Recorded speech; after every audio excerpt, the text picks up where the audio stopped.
Every day holds a story. Let's rewind. This is Today Rewound. Blood on the factory floor. It's an image that haunts American labor history. But on May 5, 1886, it wasn't inside a factory where workers fell, it was in the streets of Milwaukee, as they marched toward a future we now take for granted.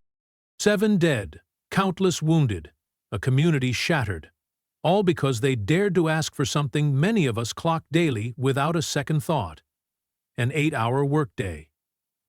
The Bayview Massacre stands as one of America's most significant and tragically overlooked moments in labor history, a pivotal event that would ultimately reshape American working conditions and inspire labor reforms across the nation for decades to come. To understand what happened in Bayview, we need to step back into America of the 1880s. The Industrial Revolution was roaring, factories were expanding, and money flowed freely, just not to the people actually doing the work. Factory laborers, many of them immigrants from Poland and Germany, routinely worked 10 to 12 hours a day, 6 days a week, in dangerous conditions. Children as young as 8 toiled alongside adults. A worker's life expectancy rarely extended beyond their 40s. In the steel mills and rolling factories of Milwaukee, temperatures often exceeded 100 degrees, and accidents were commonplace and often fatal. Imagine, for a moment, you wake before dawn, trudge to work in darkness, and return home after sunset, day after day.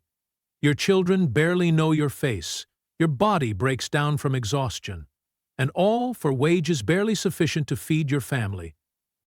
It was under these conditions that a remarkable movement began to grow across America: the push for an 8-hour workday. 8 hours for work, 8 hours for rest, 8 hours for what we will, became a rallying cry that captivated workers nationwide. In early 1886, labor organizations across the country planned for a general strike on May 1st. The demands were simple: reduce the workday from 10 to 12 hours to 8 hours, without cutting wages. It was, in essence, a demand for humanity, for time to live beyond the factory walls.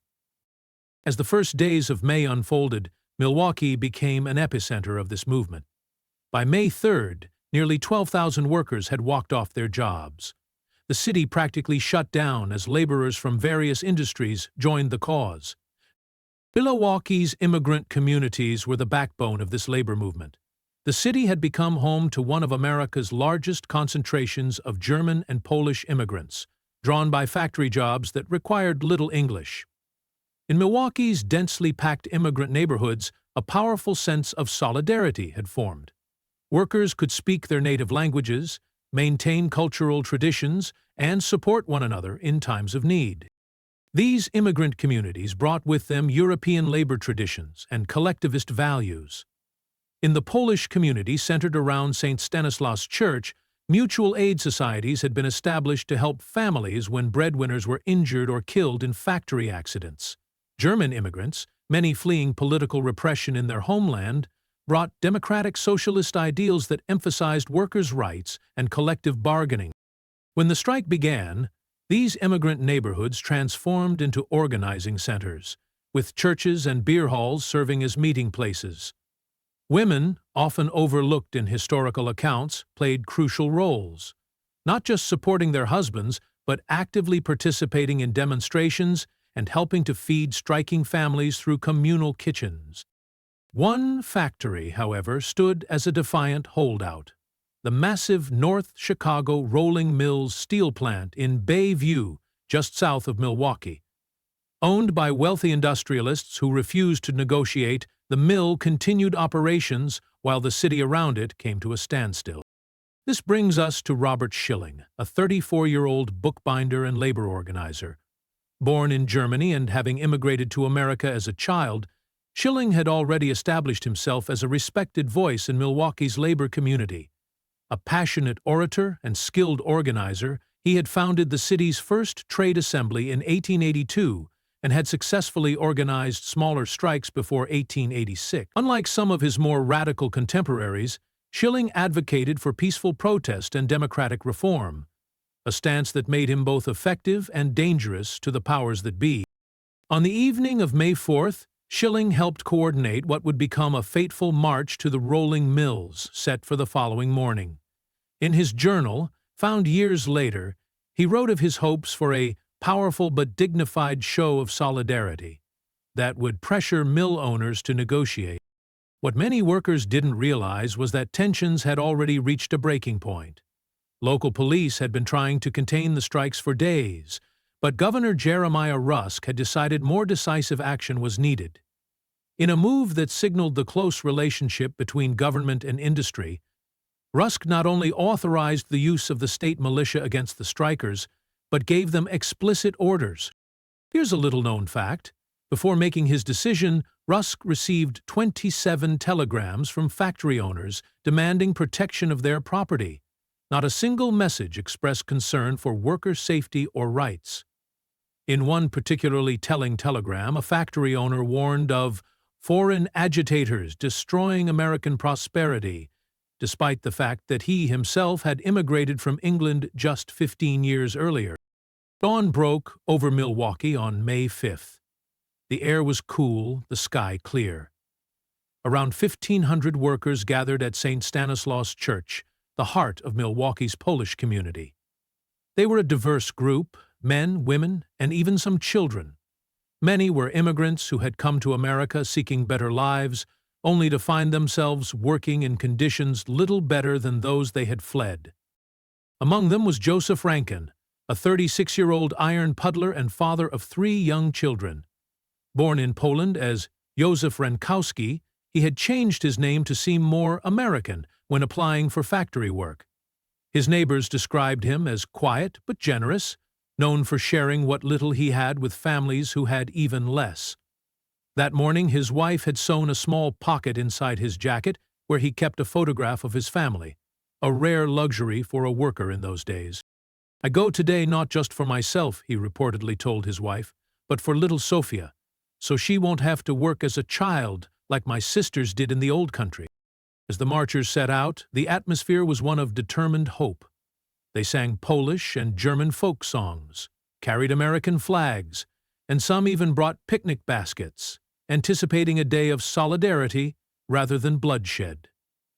Witnesses later recalled seeing Rankin walk near the front of the crowd, helping an elderly man keep pace.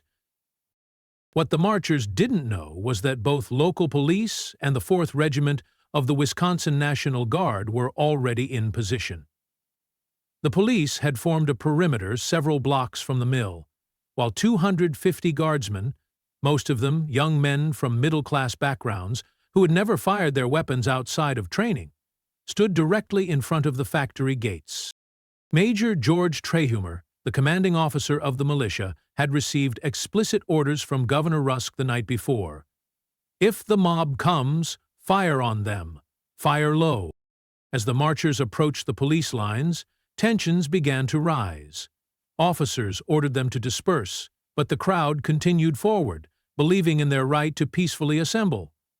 When they pushed past the police barricade, officers fell back rather than escalate the situation. Now the marchers could see the militia in the distance, standing before the mill with bayonets fixed to their rifles. Still, many believed the show of force was just that, a show.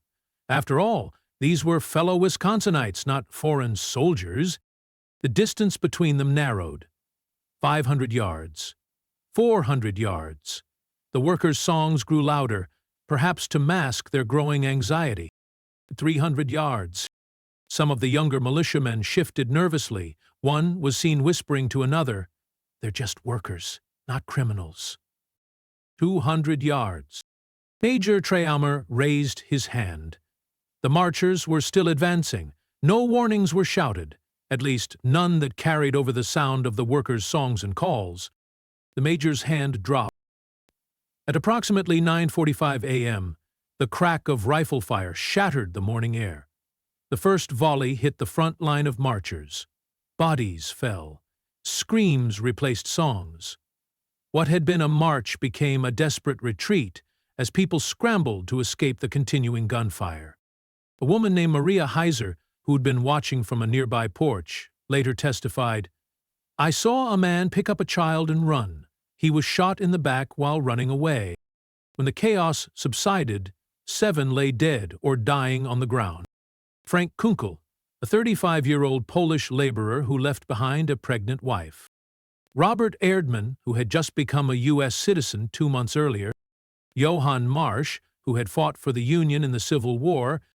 Martin Jankowiak, who had joined the march on his day off, not even participating in the strike. John Pozowitz, whose co-workers described him as the peacemaker in workplace disputes. Michael Ruszalski, who had been in America less than a year. And Joseph Rankin, the photo of his family still tucked safely in his jacket pocket. Perhaps the most tragic irony, not one of the 7 killed was an employee of the rolling mills they had marched toward. They were workers from other factories, standing in solidarity with fellow laborers they'd never even met. Another surprising fact: 2 of the victims were actually shot in the back while fleeing, contradicting official reports that claimed the militia fired only on advancing aggressors. The aftermath was swift and severe. Governor Rusk declared martial law in Milwaukee. Armed patrols moved through immigrant neighborhoods.